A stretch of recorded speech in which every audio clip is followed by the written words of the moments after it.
Olá, amigos. Que Jesus nos abençoe, nos fortaleça e que possamos refletir juntos sobre o tema dessa semana, que é a adolescência. A adolescência é definida como a fase de amadurecimento, período de transição no desenvolvimento físico e psicológico, em que o ser humano deixa de ser criança e entra na idade adulta.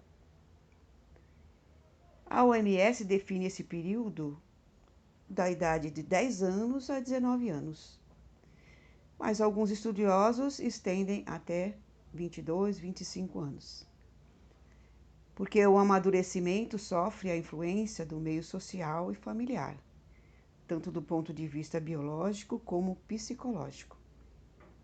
Hoje, as crianças e jovens têm muito mais estímulos do que antigamente, sofrem muito mais influências. Se antes os pais ficavam preocupados com as companhias da escola ou da rua, hoje existe uma multidão de amigos, entre aspas, virtuais, blogs, influencers, que são os influenciadores. Qualquer um hoje em dia pode ser um influenciador. Dentro de um celular, tem tudo isso na palma da mão. Daí a importância de monitorarmos o que eles estão acessando ou assistindo. Acrescentaríamos a todos esses fatores o fator espiritual, o espírito reencarnante. Sabemos que na adolescência o espírito começa a manifestar de forma mais contundente as características que traz de outras encarnações. O corpo físico está mudando e o espírito também. Essa fase traz uma explosão hormonal que mexe substancialmente com o humor, com os sentimentos, com o comportamento do adolescente. E essa transição dói muito. Por isso é chamada de crise da adolescência. Para uns, dói menos. Para outros, vai doer mais. A pressão das escolhas nos estudos, na carreira, no namoro. O menino que é estimulado a pegar todas. A menina que dizem que tem que ficar com vários. E por aí vai. Tudo isso mexe com o adolescente. Quando falamos da influência hormonal no humor, é só lembrarmos da TPM ou da crise da menopausa, que causa até depressão. Na adolescência, tanto o menino quanto a menina sofrem. Fase de autoafirmação, onde às vezes o jovem é taxado de criança, para algumas coisas ele é criança, e em outras se cobra dele maturidade de adulto. Ele busca e precisa de liberdade, vigiada, é claro, para que vá assumindo também responsabilidades. Ele evita reuniões familiares, prefere os amigos e é normal. Testa limites. Quem já não ouviu ou falou aquela célebre frase, né? Quando o filho diz que quer sair para uma balada e o pai nega ou a mãe nega, ah, mas todo mundo vai. E a resposta? Mas você não é todo mundo. O pai do fulano deixou, mas o seu pai sou eu. Ou seja, eu sou o responsável por você. Antes de ser meu filho, esse ser é um espírito que me foi confiado. Um dia nos será perguntado: o que fizestes do filho que te confiei? Deus vai nos perguntar. Filho não vem com manual. Seria bom se viesse, né? Se tivesse uma receitinha, faça isso e o resultado vai ser esse. Não.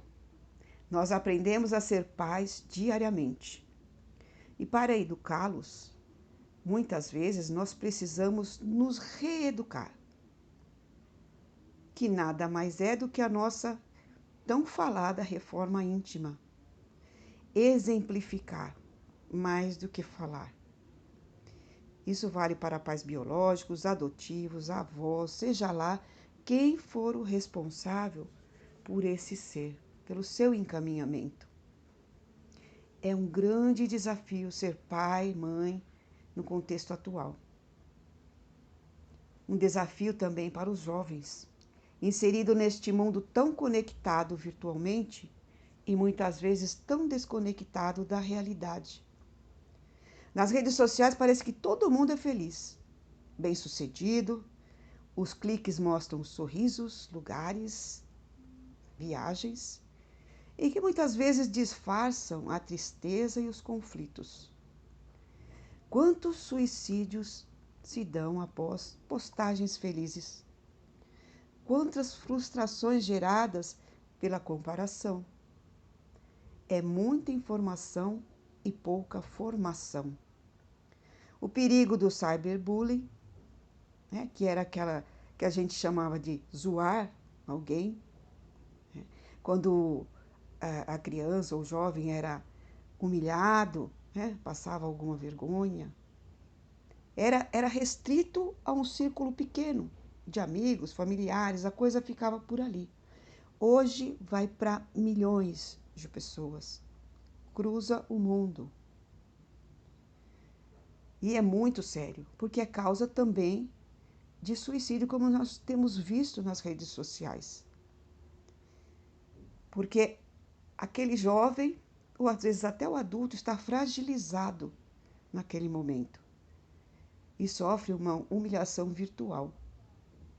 Se ele estiver profundamente fragilizado, pode levar, sim, ao suicídio.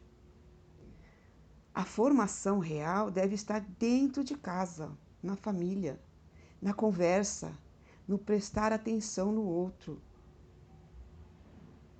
no perceber o comportamento. Se o jovem está triste por muito tempo, né?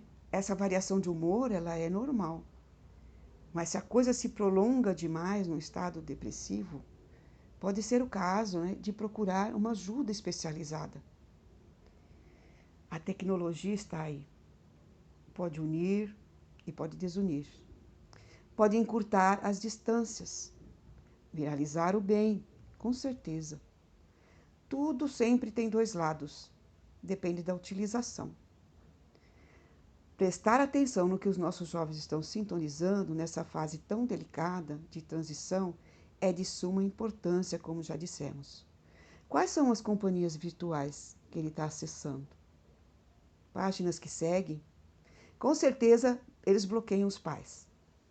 Mas a gente precisa dar um jeitinho de saber. Mesmo que eles nos passem a mensagem de que não nos querem por perto, eles precisam sentir que estamos perto. Precisam dessa segurança. É como se houvesse assim um cordão invisível que nos liga. Está nas nossas mãos. Às vezes precisamos soltar, em outras nós puxamos um pouquinho. Conforme a faixa etária, é necessário ir soltando, passando sempre a necessidade do senso crítico, da integridade, do respeito aos valores espirituais, ao corpo físico, ensinando que toda e qualquer atitude gera consequências para o bem ou para o mal. Tudo isso é preciso passar desde a primeira infância. Saber dizer não é mais difícil. Sim, sim, não, não. Seja o seu falar, sim, sim, não, não. Foi o que Jesus falou. Às vezes, a criança ou o jovem rebelde, problemático, ele está pedindo limite, está pedindo atenção, socorro. Diante de tudo isso, nós vemos a importância de encaminharmos as nossas crianças para a evangelização infantil, para a mocidade, seja qual for a religião. Mas especialmente na doutrina espírita, eles vão aprender sobre a reencarnação, o que dá uma visão mais ampliada sobre a semeadura e a colheita, sobre as consequências dos nossos atos para o hoje, para o agora e para o futuro espiritual. Ouvimos uma frase outro dia, o assunto era Pais reclamando que o adolescente se fecha, não quer conversar. E alguém perguntou assim: você conversava com ele quando ele era criança? Criou o hábito de falar sobre tudo, sobre as coisas mais corriqueiras? Ensinou a ter senso crítico? Como vai querer que ele faça isso agora, se não criou o vínculo? Na adolescência fica mais difícil. Não é impossível. Mas é preciso criar esse vínculo de proximidade e de confiança. É natural que eles fiquem mais fechados, inseguros.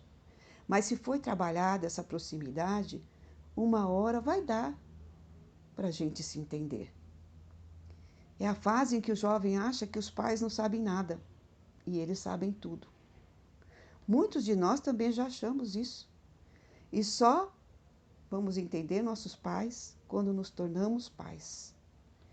E aí algumas coisas que nós achamos que não era legal, nós procuramos não repetir. E outras nós conservamos na criação dos nossos filhos. Mas muitas vezes nos vemos repetindo os mesmos erros que apontamos nos nossos pais. Muitos falam em geração perdida, geração mimimi, Nutella e por aí vai. O tempo é outro, os desafios são outros. O que não muda são os valores. Como sempre, há jovens que se desviam do caminho, apesar do esforço dos pais ou por outros fatores. Mas nós temos a juventude antenada, que é a maior parte, com coisas positivas, preocupados com o meio ambiente, com questões sociais, com a solidariedade. Muitas vezes ensinam os próprios pais desde crianças, mostrando um mundo sem preconceitos, mais abertos, ensinando a respeitar as diferenças. Outro dia ouvimos de um pai dizendo que as filhas estavam chamando a atenção dele porque falando que ele era homofóbico. E ele parou para pensar naquilo que ele estava falando e viu que realmente era. Os discípulos de Jesus, segundo pesquisas históricas, eram adolescentes quando Jesus os chamou. Tinham entre 17 e 20 anos, por essas pesquisas, excetuando-se Pedro, que já era casado. Mas naquela época, em Israel, 20 anos já era a idade de um homem estar casado. E as meninas casavam entre 13 e 15 anos. Mas Jesus acreditou no potencial desses jovens, no potencial de bondade e de engajamento deles na causa cristã. Cuidemos desses queridos, como Jesus cuidou dos seus discípulos, acreditando neles. E você, jovem, acredite no seu potencial, buscando esses valores do Espírito, que é o que vamos levar conosco. Escolher a porta larga é mais fácil. Falar sim para tudo. Falar não é mais difícil. Como Jesus falou, entrai pela porta estreita, porque largo é o caminho da perdição. Resistir aos arrastamentos do mal nesse mundo exige coragem. Coragem para nadar contra a corrente. Aqueles que falam, vai por aqui, isso aqui é normal. É normal, corrupção, traição e tantas outras coisas que nós vemos. Promiscuidade, usar o outro. A gente pode dizer que é comum, mas não é normal. Então é preciso ter força para nadar contra essa corrente. E que nós, pais e responsáveis, possamos ser a sustentação que esses jovens precisam, encaminhando-os para essa busca espiritual desde criança, encaminhando para uma religião onde eles possam vivenciar o Evangelho de Jesus, que é o que vai dar essa fortaleza moral para eles enfrentarem o que está aí fora. E que assim seja. Muito obrigada. Fiquem na paz de Jesus.